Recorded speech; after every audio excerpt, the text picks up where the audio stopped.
Boker Tov, everyone. Rabbi Eric Solomon, Beth Meyer Synagogue, Raleigh, North Carolina.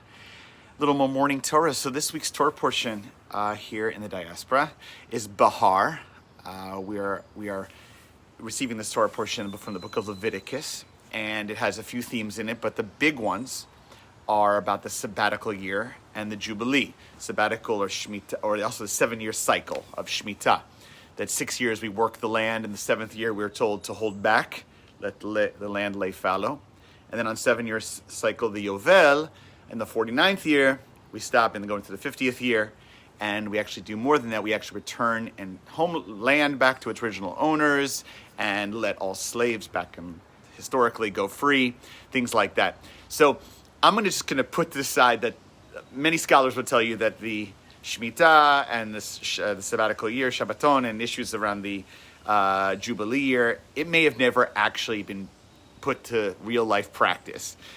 Many complicated economic aspects about it. I'm just going to put that to the side for a second. Let's look at it big gadol. Big gadol, it is a idea agriculturally, when that was the number one way.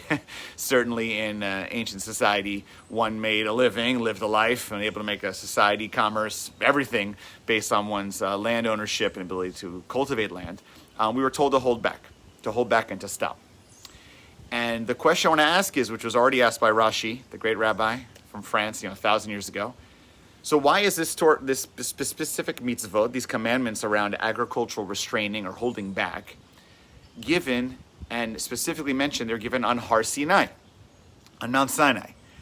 Weren't all the mitzvot given on Mount Sinai? I mean, that's, the whole Torah is given on Mount Sinai. So why is it the Torah portion says Bahar Sinai, these various things were given? What's the emphasis on Mount Sinai specifically for this? And the way I want to explain it is I want to tell it from a beautiful story that was shared, very powerful. It's been reverberating in my neshama all week since, sadly, the funeral, Levaya, of our great teacher, Rabbi Steve Sager, alav shalom, the wonderful teacher, Zecher Tzadik Levracha, and our teacher and friend and mentor, who sadly was the Rabbi Emeritus of Bethel Synagogue in Durham. And we hope this will give a neshama lift to him and to his give nechama to his family. His daughter Ariel told a beautiful story. Rabbi Sager used to spend a lot of time in Israel, many different trips. He was a great teacher. He was a founder of the Hartman Institute program, which I participated in. I mean, there's Ariel and his whole family. He lives in the Golan Heights. So he traveled many times, and he loved Yerushalayim. She told this beautiful story. And I knew this because Steve told me this. I actually spent some time with Steve in Jerusalem. We overlapped together. And he loved to walk the streets, and he enjoyed it beautifully. But she asked him, as he was in his last months of his life, when she was visiting here, or he shared with her, that he wished he could have gone back to Israel one more time. And she assumed or asked him, to go back to Jerusalem, Yerushalayim, the beautiful city. Those of you who've been there, it's golden. And it's to walk the old city, the new parts. It's gorgeous. Its spirituality, comes through every corner, every brick. And to walk it again. And he said, no, actually, I just want to sit in your home in the Golan, which is very far north, and sit on the couch and just listen to your children, my grandchildren, playing, to the best friend of one of my grandchildren come to the door and knock on the door, and just hear the pitter-pat of feet, toys, activity. I'm out of here getting ready for Shabbat. What that beautiful story conveys is that he's nothing down on Yerushalayim. He loves Jerusalem. But the idea that the most precious things in life, the most precious, are not something you own, something you buy, something you can put shekels or dollars to.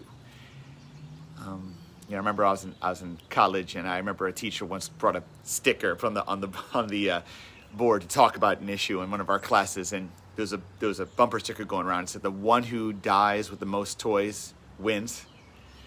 And it's a joke. I mean, it's a social criticism, but that is the message of our Western capitalist society.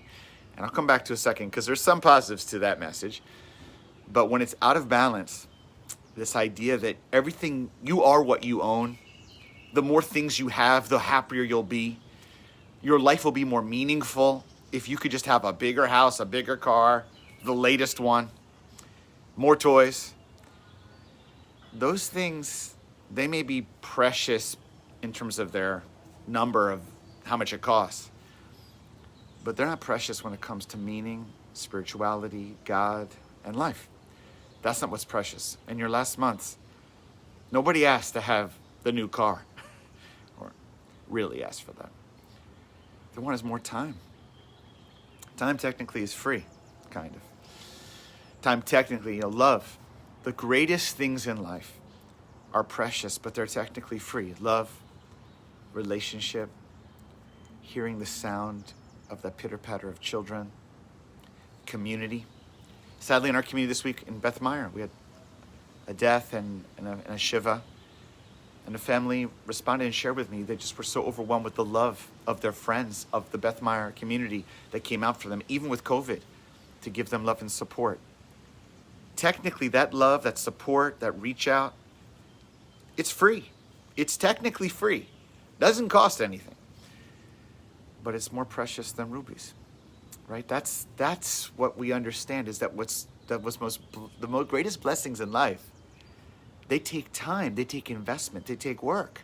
To build community, to build friendship, to be there for people, you have to cut your schedule. You have to change things around. But that's the most precious thing. And so come back. So why is all this economic Torah, all economic mitzvot, Shemitah, Yovel, sabbatical year, why is it given on Har Sinai Dafka? I'd say because Har Sinai, like the revelation of God on Mount Sinai, like when God gave us the Torah, it wasn't a physical thing. It's not just the written Torah that's in the Aron Kodesh. I mean, that's a manifestation of it, and it's holy. Believe me, I like a Sefer Torah. I love a Sefer Torah. I stake my life on a Sefer Torah. But it's not even the Torah itself. It's the message. On Mount Sinai, Bahar Sinai, God said, according to our faith, that God wanted to communicate and be in relationship with us and take time from God's life, so to speak, to be in connection with us. And we had the ability, thank God, with Moshe Rabbeinu, to stop and give our time and our attention to that relationship. It didn't really cost us anything. We didn't gain any new property from it. We didn't get better agriculture from it. We got a relationship. We got love. We got values. We got wisdom. That's what is most precious. And therefore, when God says, guys, look, work the land, do your thing, but hold back. Essentially, and remind you, it's on Har Sinai, it's our message to say, go work. There's nothing wrong. In fact, it's a mitzvah to work the land.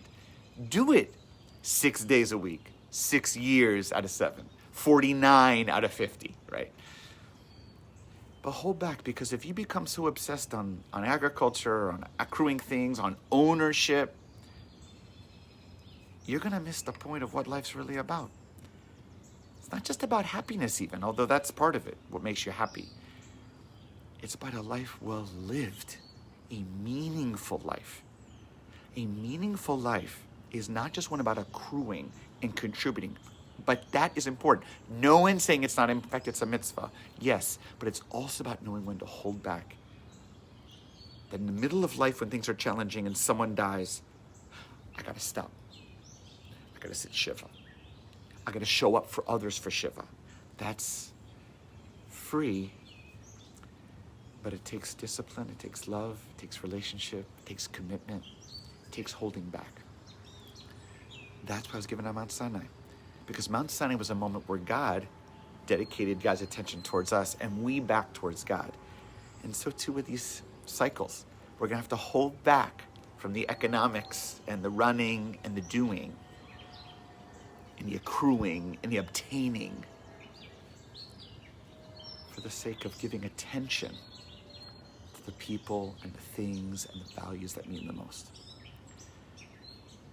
So the person who has the most things, Elon Musk, he hasn't proven to me he's the most meaningful, happy, good, just because he's the wealthiest. That's not the way it works.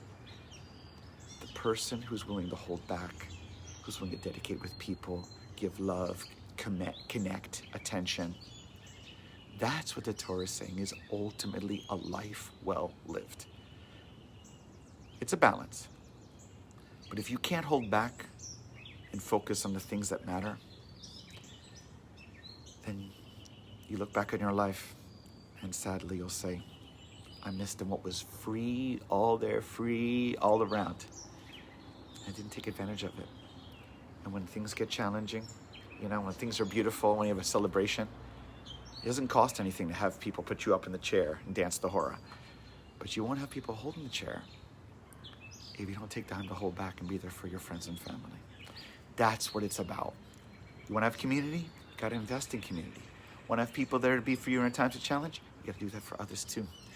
That's the sacredness of community. That's a life well lived. That's a meaningful life. And that's what Shabbat says. So why Behar Sinai? Why was the mitzvah Behar Sinai? Because it's hard to stop. It is. It's not easy, even for me. Okay? But that's how important it is. Pay attention to those people that matter. And that will be a life well lived. May that be for all of us on this Shabbat. Find a way to hold back from a doing, accruing, gaining, growing, selling, attaining money, commerce. What can I do for someone, for a community member, for someone I care about, to show that even though this doesn't cost anything, but it means the world. It's actually more precious than rubies. Shabbat Shalom.